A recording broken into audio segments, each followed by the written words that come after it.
To hear the full episode, become a patron at patreon.com/deathpanelpod. Welcome to the Death Panel. Patrons, thank you. Your support truly makes this show possible. We couldn't do any of this without you. If you value our work and you want to help us keep this project going, become a patron. We rely on listeners like you to sustain the show. Join at patreon.com/deathpanelpod and get access to weekly bonus episodes and our full back catalog with hundreds of hours of bonus content. And to help us out some more, post about your favorite episodes. Pick up copies of Health Communism, A Short History of Trans Misogyny, and Abolish Rent at your local bookstore, or request them at your local library, hold reading or discussion groups, share the show with someone who needs to hear it, and of course, you can also follow us at deathpanel_. I'm Beatrice Adler-Wilton, and I'm here today with my co-host, Artie Vierkant. Hello. And by necessity, Baby Death Panel is sitting in on this recording, so apologies in advance for any baby noises that might make it into the episode. So today, we're talking about the new Republican budget bill and sweeping changes to COVID vaccine access on the horizon. On Thursday, May 22nd, House Republicans narrowly passed a budget bill package that's over 1,000 pages long that they've named the One Big Beautiful Bill Act. Now, Congress is in recess, and the bill will next head to the Senate once they return. But as it stands, this budget is a massive reorganization of federal spending that would deeply restructure programs that millions of people rely on. The bill includes deep cuts to food assistance through SNAP, new work requirements for Medicaid enrollees, serious undermining of new Medicaid long-term care staffing regulations, and a targeted attack on Medicaid coverage for trans care. It also goes after subsidies for Affordable Care Act coverage, makes major changes to student loan programs, allows increased leasing of public lands for drilling, mining, and logging, throws tens of billions at the Defense Department and tens of billions more at Trump's mass deportation plan, and expands both the budget and discretionary powers of the Department of Homeland Security. At the same time, it delivers enormous tax cuts to corporations and the wealthiest Americans.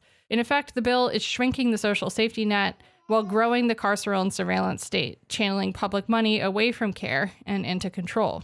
And in the first half of today's episode, we're going to take a closer look specifically at the Medicaid work requirement provisions, what the bill proposes, how it would impact access to care, and why it poses a particular threat to disabled, poor, and trans people. We'll also talk about how these changes reflect a longer political project, one that treats healthcare as a privilege to be earned and trades on the perverse myth that the problems with our political economy are not structural, but because someone somewhere is cheating the meager survival benefit system. Then, at the end of the episode, we're going to turn to recent changes regarding vaccine approvals at the FDA. Under the influence of hardcore COVID minimizers Marty Makary and Vinay Prasad, the agency has made seemingly technocratic but quite significant moves that could limit access to COVID vaccines and alter the annual vaccination schedule in the US in the name of a false quest for safety and yet more data. We're going to get into specifics of what's changed and how it fits into broader efforts to sociologically produce and enforce an end to the pandemic, even as the virus continues to be a problem, and what it might mean for COVID vaccine access going forward. But first, let's start with the One Big Beautiful Bill. Yeah, which people are calling the GOP Murder Bill, which I think is, I love personally. Yeah, it's a good name. Because it's an accurate description of what's in the bill, and an accurate description, I think, of how social murder operates, right? Bureaucratic, slow death, the kind of death that comes indirectly through immiseration and through material conditions being made worse. Also, obviously, directly through the carceral state, which I think needs to be said, especially considering that this week is the 5th anniversary of George Floyd's murder. But on the work requirements piece of it, which I think is the first thing that we're going to talk about, I think it needs to be said from the top that what the House just passed in terms of work requirements is something just sort of out of the wildest dreams of a particular strain of bloodthirsty Republican and one of their biggest wins in a long time.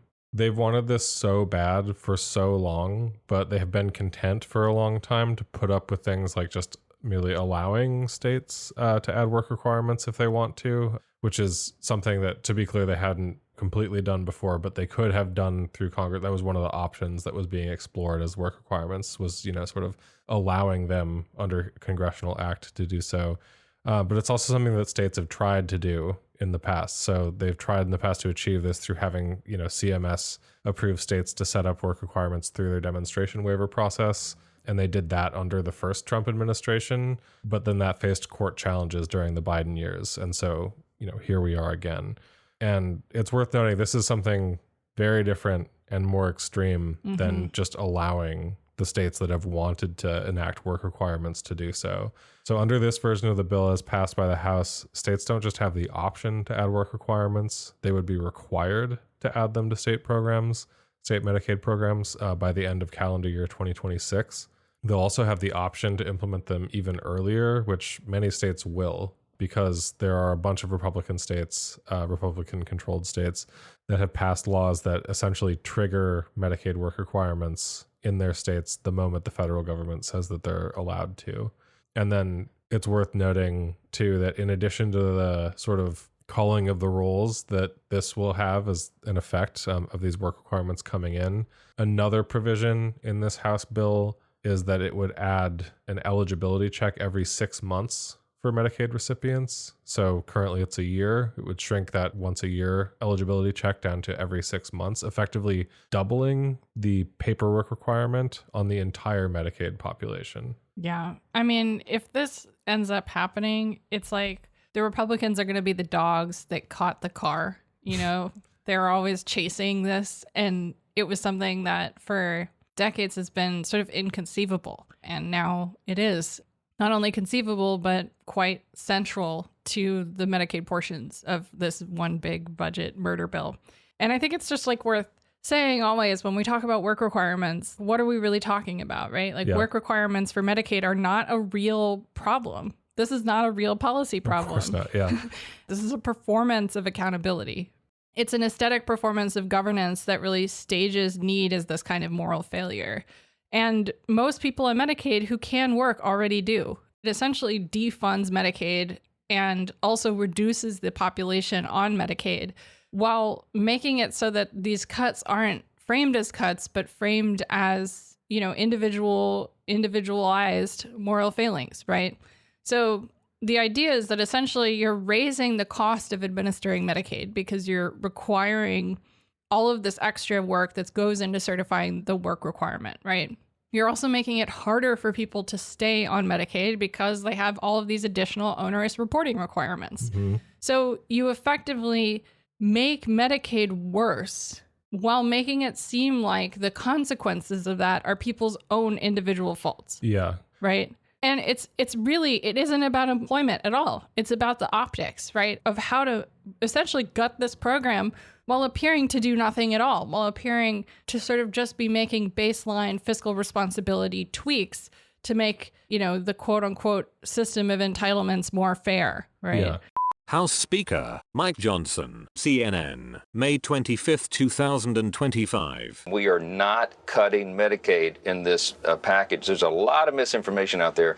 You got more than 1.4 million illegal aliens on Medicaid. Medicaid is not intended for non-U.S. citizens. You're talking about 4.8 million able-bodied workers, young men, for example, who are on Medicaid and not working. They are choosing not to work when they can. That is called fraud. They are cheating the system.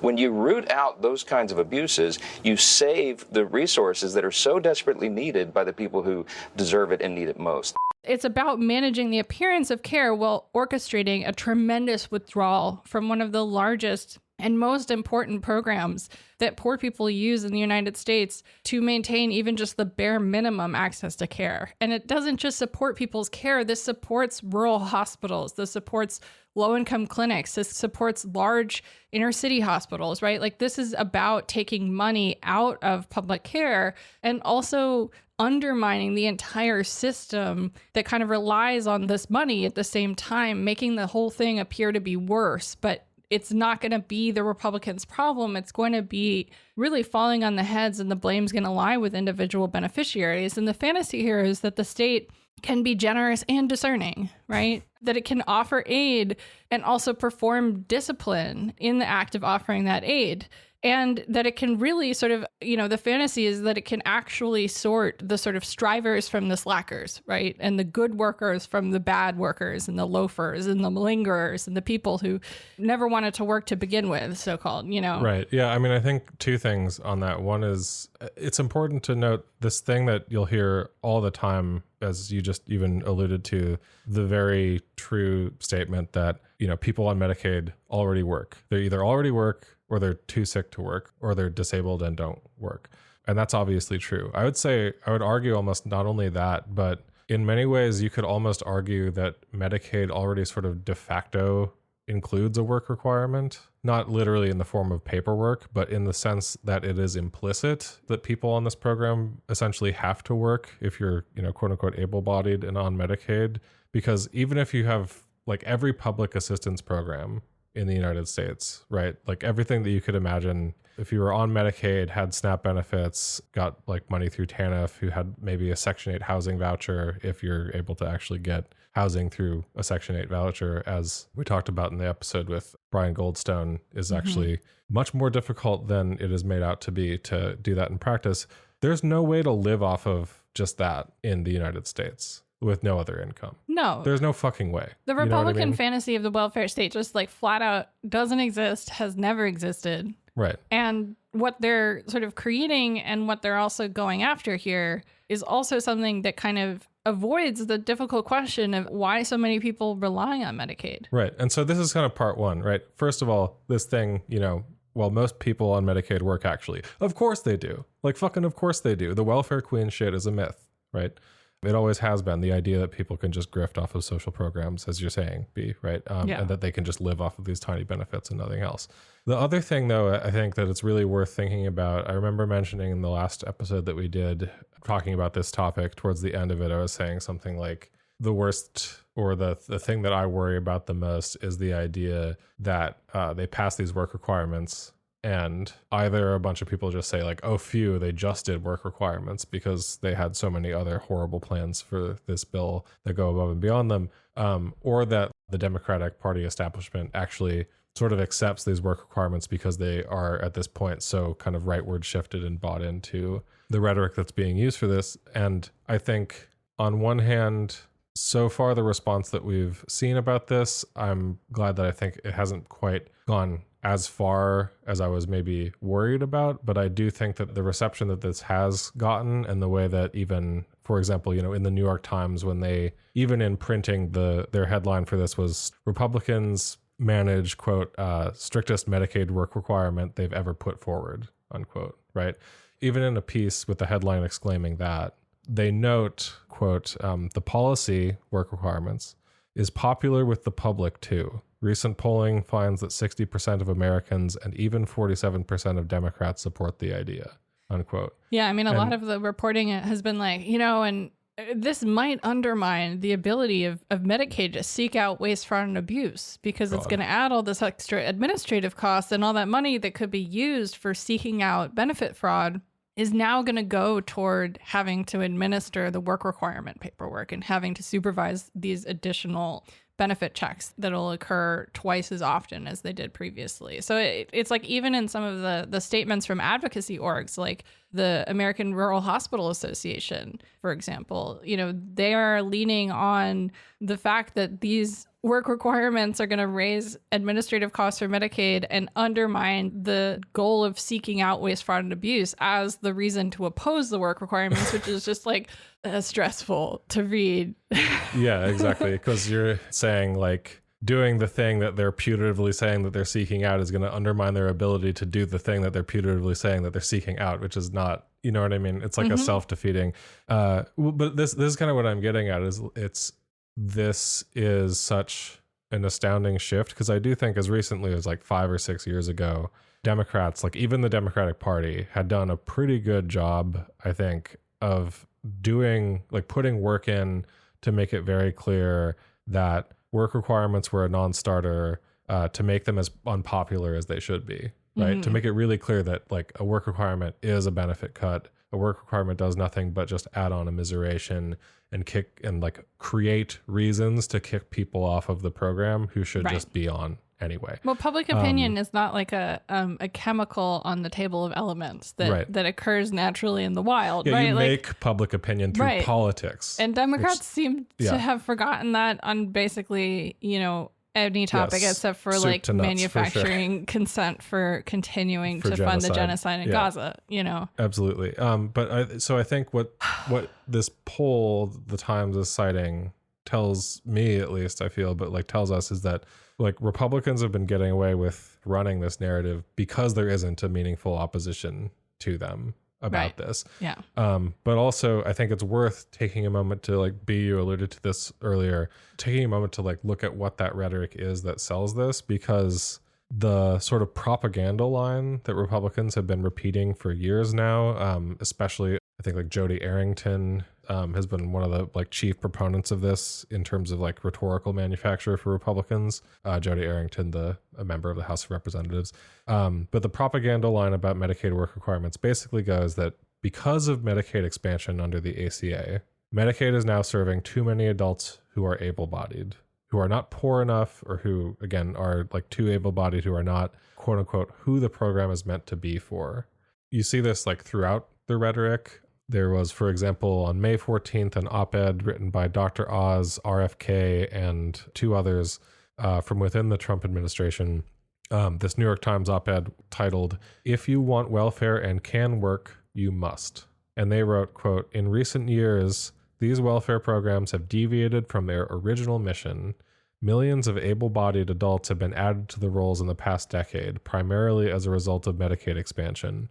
Many of these recipients are working-age individuals without children who might remain on welfare for years. Some of them do not work at all, or they work inconsistently throughout the year. The increased share of welfare spending dedicated to able-bodied working-age adults distracts from what should be the focus of these programs, the truly needy," unquote. I mean, oh God, this really is so frustrating because in some ways this problem, right, this kind of struggle over like what the point of Medicaid is something that is part of the inception of the program, because it was never really actually made that clear what the point of Medicaid was. Right. For a great account of this, I would recommend either the books Welfare Medicine in America, A Case Study of Medicaid, which is by Robert Stevens and Rosemary Stevens, or the book Poor People's Medicine, Medicaid in American Charity Care since 1965, which is by Jonathan Engel. What both of these books kind of talk about is that while there was a lot of discussion over like what the goals of Medicare as a program was, and what they were intending to do and who the population was supposed to be, when Medicaid was passed, there was a lot less discussion of it. As Rosemary and Robert Stevens note, even in the beginning of their book, Welfare Medicine in America, when they're making the announcement when Medicare and Medicaid passed, there's like just one mention of Medicaid and the whole speech.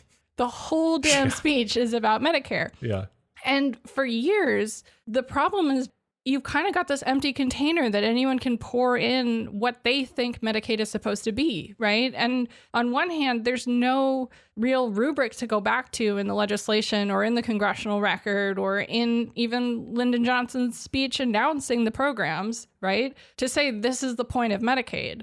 But there is a popular idea of what the point of Medicaid is at the same time, right? And that is, in some people's minds, a charity program. In some people's minds, a welfare to work program. In some people's minds, it's a leech on the American economy, right? And shouldn't exist at all. As a baseline, I'd say, though, the idea is it's like a program of last resort, even though it has covered recently as many as 1 in 4 people in the U.S. Right. And the idea also like of it being a program of last resort can contain multitudes at the same time. Yeah, right. Like that absolutely. could be justified as, well, we should do everything we can to make people not want to be on Medicaid and incentivize them to like literally get any other health insurance program. Right. This is used as a way to, not fund Medicaid as generously as you possibly could, right? This is used as a way to also talk about the problems in the political economy in terms of like the way that Medicaid subsidizes labor, almost as a separate issue from the low wage jobs that Medicaid subsidizes, right? That come without benefits. All the people who work at Walmart, right? Who work for this huge Fortune 500 company that pays them so little that they qualify for Medicaid, right? Or the fact that there are so many seasonal workers and precarious workers in the United States, a population that has only grown since the ACA as a result of how that whole framework, including Medicaid expansion, subsidized the gig work economy, right? And you've all these people who suddenly, creating a workforce of 1099 workers was a lot more feasible because you could just buy insurance on the ACA or you could just get Medicaid. And really, what reason is there to offer benefits anymore, right? And so ultimately, like, what I think is also important to think about is that the sorting mechanism of the work requirements is designed to fail. Yeah. right? Like, it is not supposed to work. And it's not just supposed to fail bureaucratically. Like, people are like, oh, it's going to cost so much more. Like, yes, but it's also designed to fail effectively. Like, it's supposed to manage and manufacture precarity as a kind of moral pedagogy, right? As a kind of way of teaching people to feel their risk as their own bad choice, right? It's not that the Medicaid program is not enough. It's not that you need healthcare you can't get. It's that you made a series of bad choices to help you get there. And this is the kind of like moral economy that also, again, to point to the interview we did with Brian Goldstone, that is very much a part of the housing programs in the United States that are, again, also portrayed as being ridiculously generous when they are absolutely not and incredibly difficult to access in the first place. And ultimately, like, what gets misnamed as reform here, right, is really just like this kind of administrative sleight of hand, right, where it's about sort of shifting the blame and kind of kicking up a reason to implement work requirements. And ultimately, like, what they're talking about is raising the dial on attrition, right? They don't even care about balancing the ledgers or fiscal responsibility. This is about dialing up attrition, and people are going to fall off the rolls, not because they're better off, not because they didn't deserve to be there, but because they maybe missed a deadline. They didn't have a printer. Their paperwork got sent to the wrong location or the wrong house or an old address, or it just didn't get processed properly, or they didn't understand the letter that they got. Well, and the processing end of it is, again, by design, going to be exacerbated by the fact that, one, you have state Medicaid programs having to process the work requirements now, process the paperwork for the work requirements now. You have them also having to run these eligibility checks every 6 months, doubling the paperwork again for every single person on Medicaid, doubling the amount of paperwork checks that they have to go through. And you're going to have less money flowing through these offices in the first place, because less people being on it is going to mean that even if they don't end up reducing FMAP, as in, by which I mean reducing the amount that the federal government pays towards Medicaid for these programs, even if they don't end up reducing that, effectively the amount that the federal government is giving to each state for its Medicaid program is going to go down, meaning staffing is going to go down, because these work requirements are going to mean that the roles are going to shrink, right? So right, and not just staffing at the state agencies, staffing at the hospitals and the doctor's offices that take the Medicaid too. Yeah. So, and I think it's important then to note that the implication of this sort of rhetoric that they've been doing, though, too, is that someone else somewhere, right, is getting the good Medicaid stuff, right? Like, while other people on the program, maybe you, right? Maybe you who are hearing this propaganda or whatever aren't getting as good of Medicaid as you otherwise should, because some, quote unquote welfare queens are taking it from you, which is a lie, obviously. Right. And absolves them of ever having to make the program at all any more generous, right? Like, that couldn't possibly be the problem. Right. Exactly. These cuts aren't going to do anything but make it harder for everyone on Medicaid to survive. And ultimately, like, it's not about helping people work, right? Like, it's about shrinking the space where dependency can be lived as a life without shame. Right. It's about also preserving the fantasy that austerity equals fairness, and that suffering is a kind of due diligence that's part of accessing benefits. It's not about work. It's about withdrawing care under the auspices of moral improvement and producing images of responsibility at the same time while administering slow abandonment. To hear the full episode, become a patron at patreon.com/deathpanelpod. You'll get access to this and the rest of our catalog of patron-only episodes, and be the first to get a new patron episode every Monday when it drops. With love, the Death Panel.